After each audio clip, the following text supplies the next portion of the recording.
the journey I'm going to take you on today is I'm going to take you from what I consider the most important part of developing creative ideas, and that's from inspiration, how that feeds creativity, and then how that develops into the art form of merchandising and marketing, whatever it is you're doing that's a creative art form.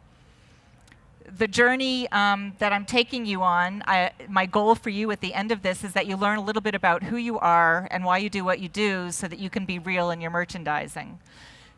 I'm going to talk about the inspiration and creativity part. Following me will be Kelsie Morrow from Toad & Co., and she's going to actually show you some real life applications of what we're talking about right now.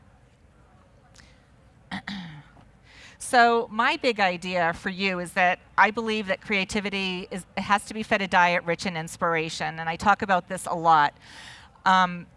Just like before you go out for a run, or you go skiing, or whatever it is you do that's in the outdoor world, you have to take in the right calories, right? You have to have the right food in your system so that you can go ahead and have a good outcome for what you're doing. This is the same thing, and sometimes it's not something we think about a lot, but it's really important, because if you're not feeding this part, that's when you start to blend in. You start to blend into what everybody else is doing. When I started spending more time in where I'm inspired, it's not like suddenly I went outside and saw this leaf on the ground and said, oh my God, now I know exactly what I need to do. Now I know what to write about. Now I need to know that. But what happens is when you're feeding that piece of you, something's happening in the background. Does anybody else have that experience where you're just kind of outside and something just happens? You get an idea. I mean, this actually could also give me the idea of how important color is, how important texture is in merchandising. Or it could just be something that soothes me enough and takes the cobwebs out of my head, opens the windows on a stale room, and encourages me to go forth and be a little bit more inspirational in the work that I'm doing. So, the three big things that we're talking about today is that I believe, inspiration is food, the right calories, creativity needs to be fed, and I see this a lot, especially in outdoor folk, that they know this. I worked at REI for a while, and I remember one day just sitting around in the break room, and we were all talking about how much we love the outdoors. And at the time, I worked full time there. And then all of a sudden, we were like, "Shit! When was the last time we went skiing? When was the last time I went hiking? When was the last time I even just went for a darn walk?" So, but you need to feed it. It's not something you do once and you're done. I fully believe that. And for everybody, what feeds you is going to be different.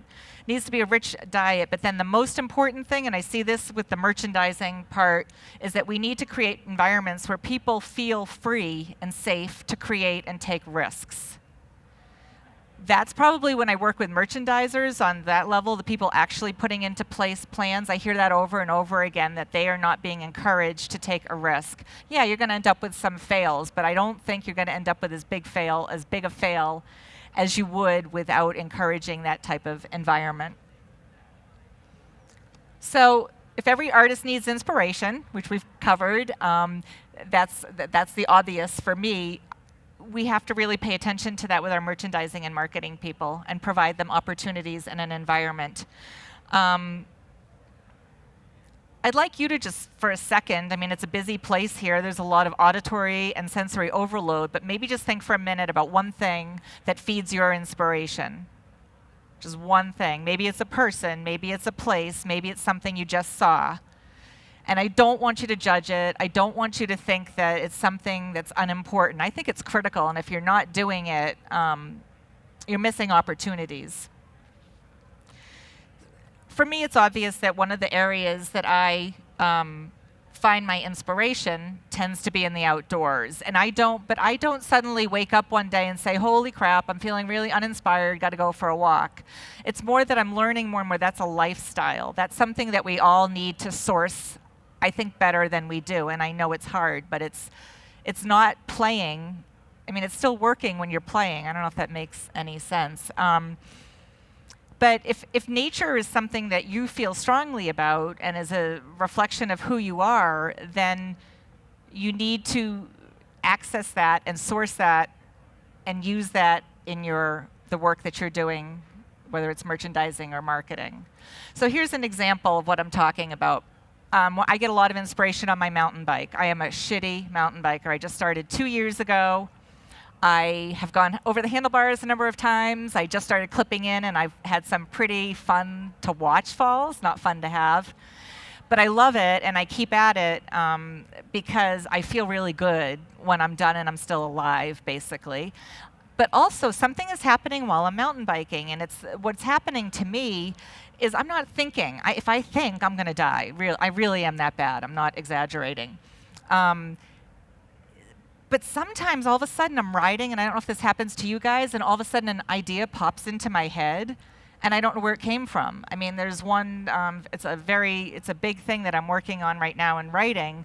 All of a sudden, I just had this idea that I need to surround myself more with people who say yes instead of people who say no. And then from there, this whole big thing came. The reason I mention it is not, you don't always have an aha moment when you're taking care of yourself that way, but you are taking care of why you're doing what you're doing, which I hope you have a reason for that, and you are taking care of keeping those wells full inside of yourself. So I would always say to anybody in this industry, look out, use nature, access nature. Nature didn't go to school to learn how to merchandise, but she does it pretty damn good, right?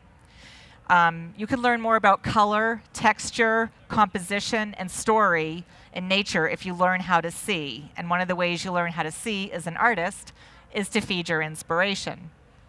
The other thing that's, people ask me a lot, where do you get new ideas? And I kind of flew through those slides a little bit, but your ideas will come to you if you know who you are and why you're doing what you're doing. It doesn't matter if you're in business for yourself or you're working for someone. Everyone has those reasons. That's where your story comes from. The other piece that you can do, if you know that pretty clearly, is look outside your market. And for everyone in this room, I would encourage you to spend some time in the luxury market. You may never buy stuff there, but there's a reason they're good at what they do, and you can learn a lot. Look at the little windows Tiffany's does, those little story windows that people are enthralled with. Go to Fifth Avenue in New York City. Watch Prada. Look at a store that's not so much luxury, like an Anthropologie, which it could be a store, I use this over and over again. That could be a store that makes you insane because of all the merchandise that's in there. They do a fine job telling stories. Men especially, get in there. Look outside your market. And what I tell people, it's the same thing in nature. When you're trying to figure out your new, what's happening, I really hate to say do it with an outcome in mind. Don't go outside and think, oh, I'm going to, come home with all these ideas, because that's just not the way our brains work, and it's not the way it happens. It's just the process of opening yourself up.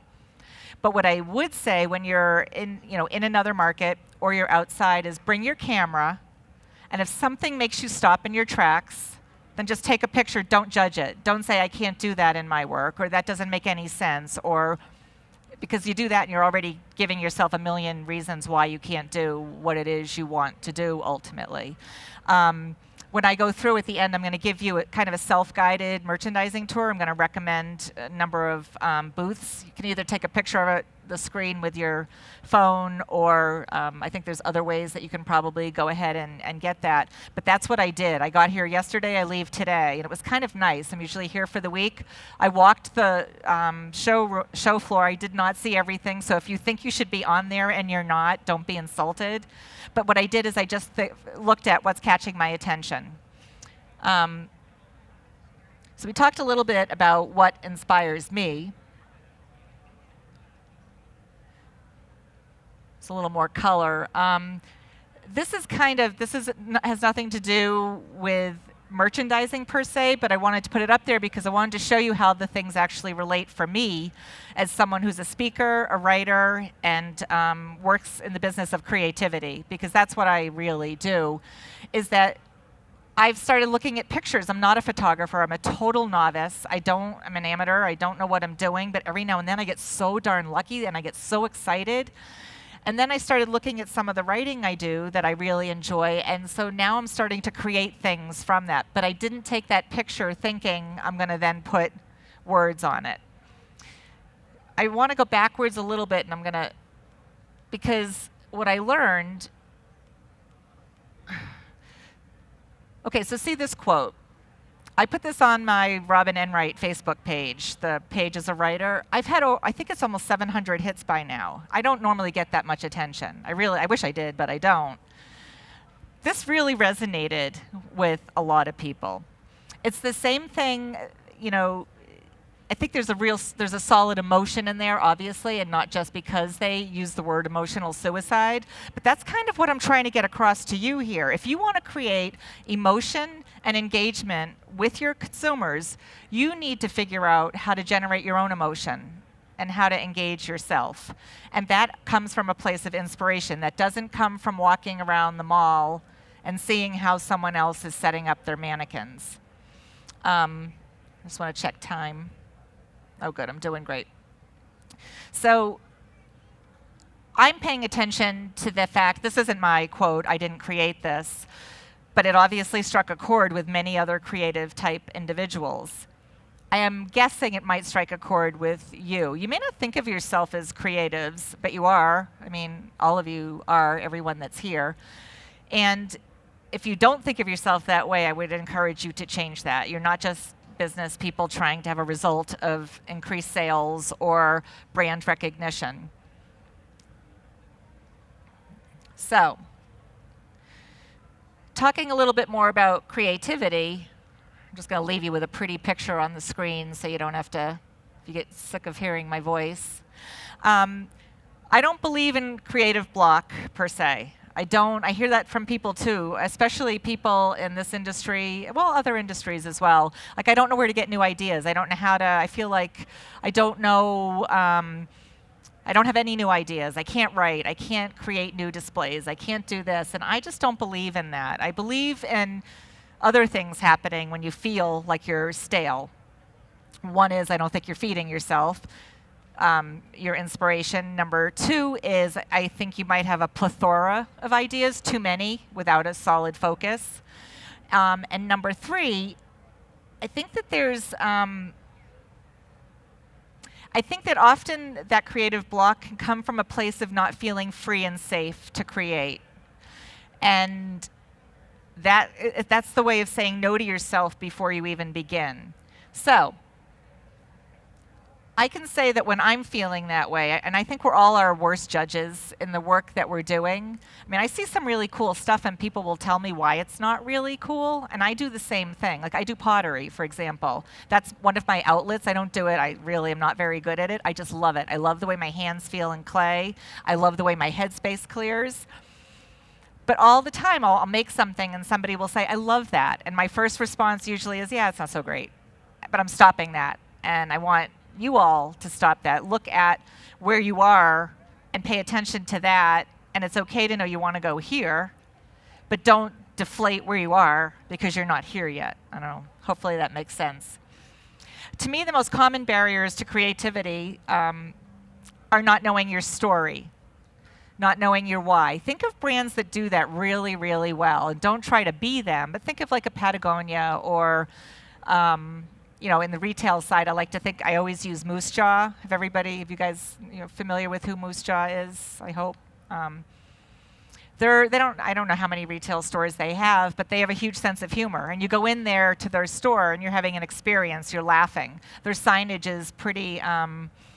It's unexpected. You see things and you just laugh. It's a different experience. They're creating a fun experience, but they know who they are and they know why they do what they do.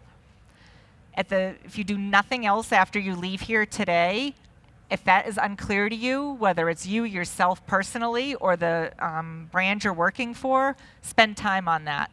Spend time on understanding why you do what you do and understanding who you are, what's your story. There's actually a great TED Talk by, I think it's Simon Sinek, Sineek, on the power of why. Go watch it. He uses Apple. He uses Apple a lot for his examples. So one barrier, not knowing your story, not knowing your why. A big one, another biggie, is fear of failure. And let's face it, if you're going to be creating stuff, if you're going to be designing new signage, if you're going to be creating a new display or setting up a new floor set, you are going to have to accept the fact that sometimes you or the people you've hired to help you are going to miss the mark. Make them still feel free and safe within that realm. When I worked at REI doing visual merchandising at the store level, I kind of messed up there myself. I didn't realize until it happened to me. When we're creating, we're giving birth to babies. I mean, really, we are. It's an idea, and we're trying to find expression. And I remember once someone trying to do something, and then me meeting him and saying, oh, that's not quite really what I had in mind. And his entire face this guy just spent all this time doing what he thought was right. What a missed opportunity I had. I mean, since then I've learned. But try to cultivate an environment rich in risk-taking. If you're always looking to your competition for your ideas, that to me is another barrier to creativity. I'm not saying ignore your competition. I'm not saying ignore what everybody else is doing here. But if that's the exclusive way that you're getting new information for moving forward, you're already deciding someone else might do it better and not cultivating your own ideas. It's a challenging thing. This is all about an environment, creating an environment. I'm not going to give you a 5-step process. So if that's what you're waiting for, I'm sorry. It doesn't work that way. It's about cultivating an environment. There's a lot more information than I'm covering right now, so I hope this is all coming together. Another barrier is not spending enough time on the business of creativity. And if you're not doing that in your merchandising, marketing, and sales process, again, that's a barrier to you really achieving, that good expression of yourself. And if you're too fixated on outcome, and I know somebody who's working at a company right now, not in this industry, who's leaving because all he hears about is not spending money on a certain lunch, not doing this. It's all out. It's not customer based. It's not experience based. It's not engagement based. It's based on an outcome, pure and simple. An outcome is not a why, and it is not understanding who you are. So when I say who you are, again, it's all about remembering that merchandising is at its core is a visual seduction. It's very hard to seduce somebody when you don't know who you are and what you're trying to accomplish. And I love the terminology because a lot of us perk up when someone says the word seduce or seduction. But frankly, that is what it is. If I'm trying to gain the attention of someone, I not only need to understand myself and what I have to offer, I need to understand who it is I'm trying to gain the attention of. So, check my time again. I want to make sure I give Kelsie enough time. I want to move to another thing, but before I do, I want to say that I will be, because we're going to be moving so quickly, and Kelsie's going to put the practical application into setting a table for you and show you how these things like story and why and composition are all important. But I will, sorry, I will stick around if we don't have time for questions. If you have questions or you want to share something. Hopefully we will have time. So my goal is for you to learn how to tell your own story. Before we talk about merchandising in particular, here's the thing. How many people are familiar or have heard of Seth Godin's The Purple Cow? Again, I use this ad nauseum, but it's a great example, so I'm going to not try to create something else. He writes this book. It's a marketing book, but what he's talking about is, how excited, I think his family is traveling, how excited they are when they see cows. They haven't seen cows, and they're all excited, and they're all stopping and looking at the cows. But then after a while, they get kind of bored. They've seen enough cows. Seen it, done it. And then he says, but if a purple cow suddenly showed up, that attention would be back again. So I like that example because it's something else that hopefully at your core is that whatever you're doing today, you're going to need to do it different tomorrow. Whatever you're doing tomorrow, you're going to do it different. That doesn't mean you're recreating who you are and your why. But just like if I were to talk here for 6 hours, it doesn't matter how captivating, how exciting, it doesn't matter what I say. You are tuned out because it's over and over and over again. It's why it's so hard at a place like OR to really see what's special because there's so much information. But there are special things that I will be talking to you about. people ask me all the time, what are the most important elements in merchandising? And, I'm now in this big thing, like before I talk to you about that, I would say inspiration, for sure. And it may be like, well, I don't get the direct link. It's kind of what I tried to do for you guys earlier. But if I had to say these are the elements I would pay the most attention to more than anything else, I would say number one is your story.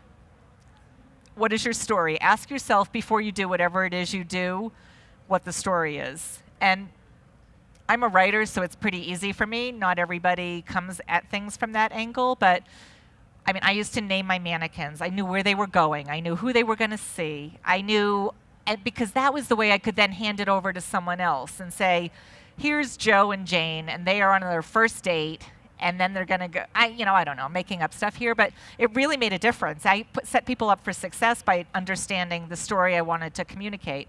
If I had just said, hey, here's our key market driver, this jacket, we need to really promote it, I don't think what they would create would be inspired. And I do have to tell you, I had people who said they couldn't merchandise, and then when they had that story attached to their mannequins, that this was what it was, they came up with some pretty awesome stuff that if I sketched out for them, it wouldn't have happened. A good example of that, I used it last winter, is go look at Mountain Khaki. They have like all these mannequins lined up and then they have stories with them. I think it's so much fun to see something like that. And if you can do that even without, you don't have to have the language there, but if you can do something like that, you're making it so much fun, not just for the people who are doing the work, but for the people who are seeing your work. So story. Then I would say composition, because you can have a story and decide that you have people who are going hiking. Well, when was the last time you saw people going hiking all standing up just, whoa, just like this, in a neat little row, staring, facing that way? That is not how things work. So if you're looking at composition, and again, I definitely use nature. When you're taking, if you are a photographer, you have to look through your viewfinder or look on your screen to see what's going to come together. It's like when I took this picture, I just kept zooming in because I wanted to catch all the texture and all the cool things on those flowers. It's the same thing when you're setting a display. What's your composition? What is your framework? What is your story, and how will it be relayed in a realistic form? So composition's really important. Then, of course, it's color, but it doesn't mean throw all your bright colors out in front, because that's like, whoa. I've seen some really spectacular displays that go with all neutral tones, just neutral, and then have one pop of color. In fact, I don't know what they're doing this year, but the graphics for, is it Mammut, one year where they had all the people walking up a mountain and it was all black and white, and then they had one person in a red jacket. Spectacular. So it may not be in your graphics, but that's another way of really utilizing color. You want to know more about color theory? I recommend you go out in nature. You can go on YouTube. You can take a course. You can understand color theory. But I think where you're going to get your best teacher is outside. These colors work not because man sat there and said, I want that. This is hiking. This is not in someone's garden. They're there because Mother Nature decided, I'm going to be here, and I'm going to look pretty darn awesome sitting right here.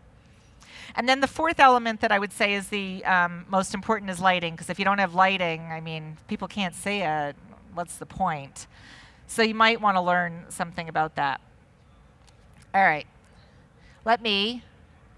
This is something too, because when I talk about inspiration, I wanted to put this in here, because I'm not saying don't do anything till you feel inspired, because we'd all be fired if we did that. We're not feeling inspired every single day. But what I am talking is about, when I think of inspiration, is that's something you fill up on a regular basis. I would like to charge you all with figuring out what inspires you, and then spending a little time every single day in one of those zones. It doesn't have to be an epic journey. But figure out, if you need space and you need to sit on a rock by a pond while your husband makes dinner, then do it. There's nothing more important to you than doing that. So I just like that quote, because I think that is where creativity comes from. Gosh, can you guys see that screen? I don't know if it's just the glare. Because I am going to need to stand up to see this. Sorry. So what I did is, like I said, I got here yesterday. I haven't had the luxury of time to figure out all these booths. But these are ones that I would recommend you visit, and I'll give you a little bit of information why. I also want to encourage you to realize that what I say are booths to visit. There may be 20, 30, 40 more. All I did was walk around. I had 40 minutes. I walked around, and if something caught my attention, I just jotted it down. Venture out if you haven't been to that new zone yet. Have you guys been there?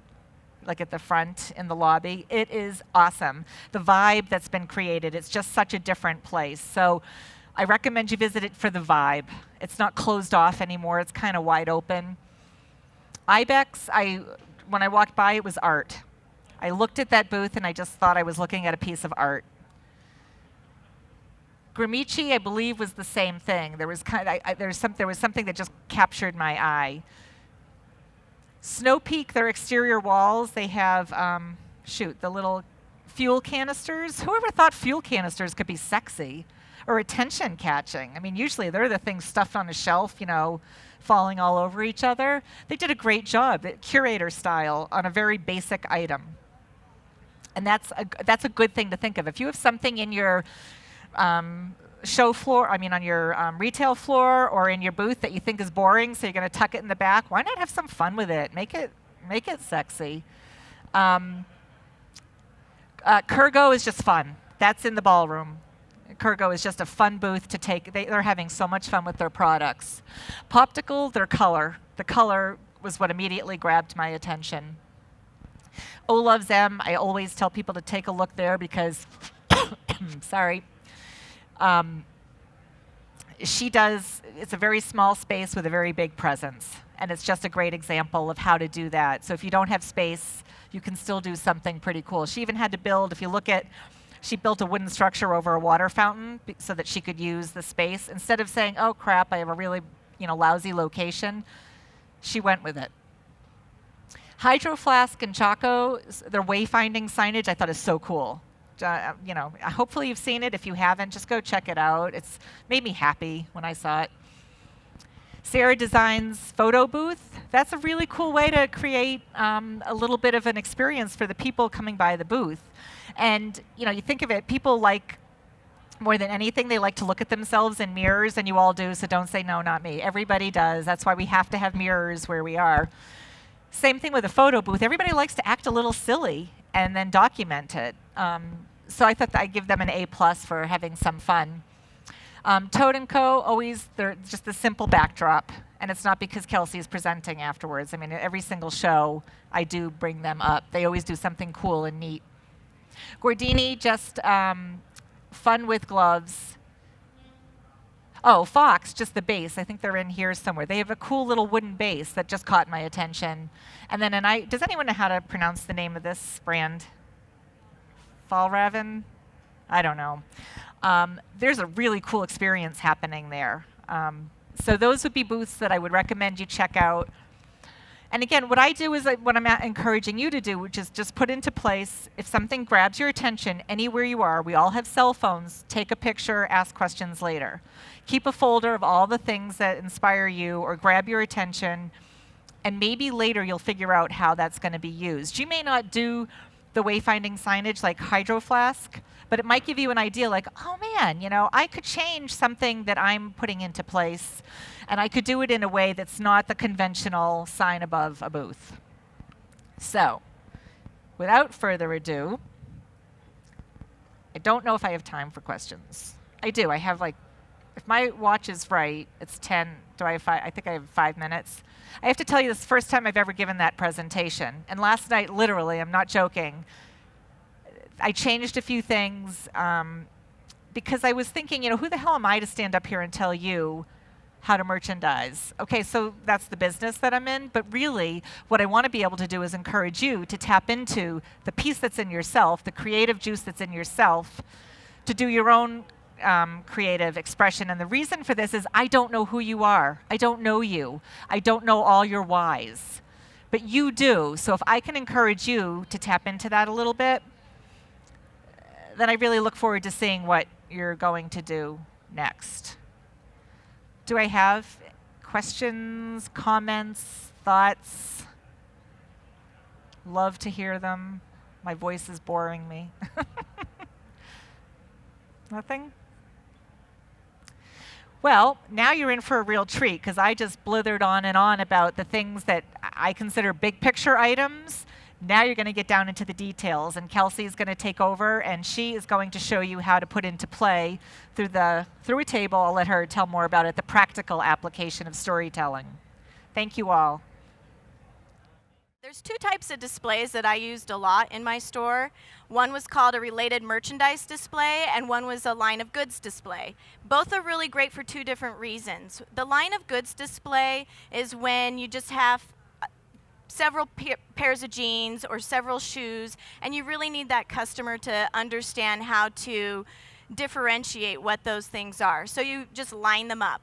Related goods display is what I love doing, and that's when you're trying to communicate all the things that you can sell that go together to a customer. So it's like having a cake and showing the ingredients to make that cake. So what I'm going to be doing here is more of a related goods display.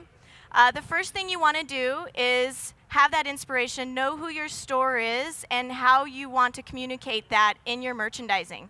It's really important that you determine what those elements are, and that you maybe set up the ideal display and take photos of it and train your staff to understand what your point of view is so that they feel like they can create what you are doing, and when you're gone it doesn't get destroyed and you feel defeated and you're starting over. So make sure you communicate your vision to everybody that works with you. What I like to do when I have a new product, I like to take and just pull together the items that I want to put it on a table. And so, and like Robin said, I always have a vision for what that is. And so I have these clothes and some clothes back here, obviously from Toad & Co.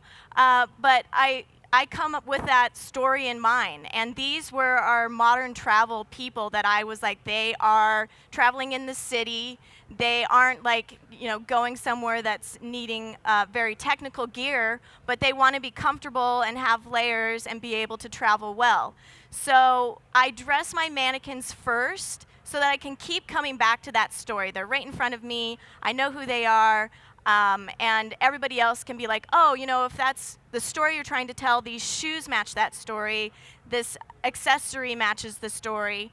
The next thing I like to do is find the props that will enhance that story. So a lot of people think we have all this money to just change over props, and that's just not true. What we do is rotate the props. You want to keep it fresh and the perspective new so that when your customers come into the store, they don't see the same stuff every time they enter the store. One of the things I used to think about when I was running a store is how often do these customers, my good customers, come into the store? Is it once every 3 months? Is it once a month? And so if that's true, how often do I need to change what's in front of them as they walk in? If you can come and look at your store from a customer point of view, it really helps. When you walk in your store every day or you walk into a business every day, you kind of just turn off. You've seen it and you avoid those problems. But if you can walk in and even bring a friend, maybe that's never seen your store or has never experienced what you're trying to communicate, and say to them, like, what's the first thing you see? What's the first color you see? What could I do better? Can you find my men's department? Can you find what you're looking for? And ask them to critique you. When you go to other locations, you usually make a snap judgment within the first few seconds of seeing them, if you like it or not, or if you're going to find what you want, or if you're just going to walk to the back and then walk back out of the store again. So get opinions and don't be afraid of what people might say back to you. It really will be helpful and open your eyes up to like, oh, these are avoidable problems, or these are opportunities that I really do have. So we gather the clothes together when I'm doing a display. We dress our mannequins, and then I find the props that will work out for the table. And I like to create on my tables triangles, basically, with my props. I feel like when I stand at the front of a store and there's these peaks and valleys of props, you can see through the store a little bit better. And people like items in odd numbers, so I try and do things in threes. So I have a trunk here, and this goes back to the modern travel story. And so I would place my mannequin here, and Let's say you've got a bunch of mannequins and they're kind of wobbly. Well, use them to be on top of a table.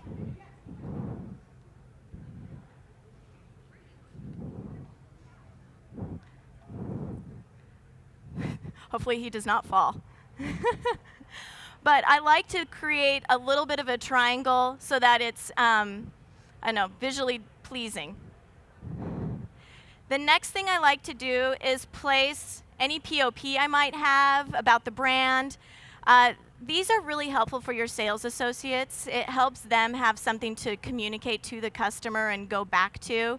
And it tells your consumers what you care about as a brand.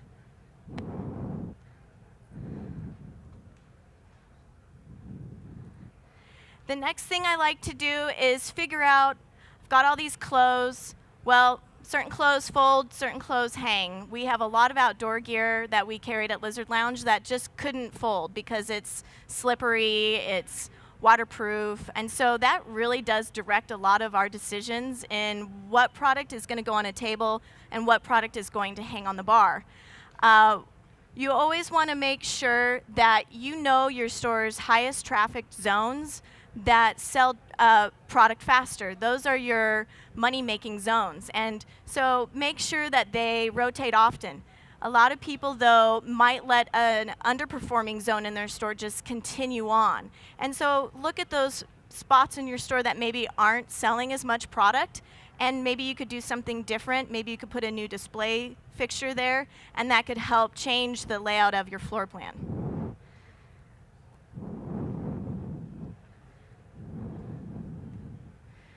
When I'm picking product out, again, I like to show what's on the mannequin, and everything on that mannequin is nearby for shopping. So if a lot of people, as you know, these are the silent salespeople, they are like, oh, I want everything that's here. And you don't want to run around looking for that, so make sure it's nearby. I like to merchandise at least a few things layered together and give somebody an idea of what they could possibly wear together. And to be honest, I feel like mannequins, the advantage to them is you can dress them in a very ideal way. It might not be how we actually wear our clothes, but you can really do a lot more with your mannequins than an actual person's going to wear. Obviously, you know, I'm not going to be wearing a vintage camera when I go on a trip. Maybe I will if I'm really super cool, but putting it there tells the story really easily. So you can do a little bit more than you would actually do on a person, and that helps a lot. Again, if it's a related merchandise, you want to make sure you've got other things like the shoes, the pants. Maybe you want to find props that can hold your accessories, so you could put them down below and have a whole bunch of scarves together.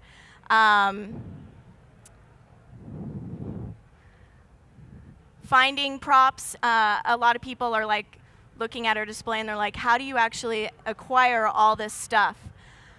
Honestly, half the props at our booth are from Goodwill. If you shop at Goodwill, you will find amazing things for a good price. If you have one near you, just go there like once a month. Keep your eyes open. Go to the tools that they sell. Go to the furniture they sell. And you can always sand things down, repaint them. You'll find great things. Vintage malls are also a good source. And then borrow, beg, and steal. Your relatives probably have great things, and if you're like, you know what, it's about time I do something new, I'm going to put a great display together, can I borrow your canoe for a month? Of course they're going to let you if they're really cool and they like you a lot. So make sure that you involve the people in your life that might have something really neat to do with your store. And it actually brings a community together that's around you that people really appreciate. Maybe partner with another business, a vintage store. We actually one time partnered with a vintage store that wasn't in a good location, but they had really neat stuff. We were helping them out, so we didn't pay anything, and they were bringing cool things to our store, and it was a great partnership in the community. So is there any questions? I talk really fast.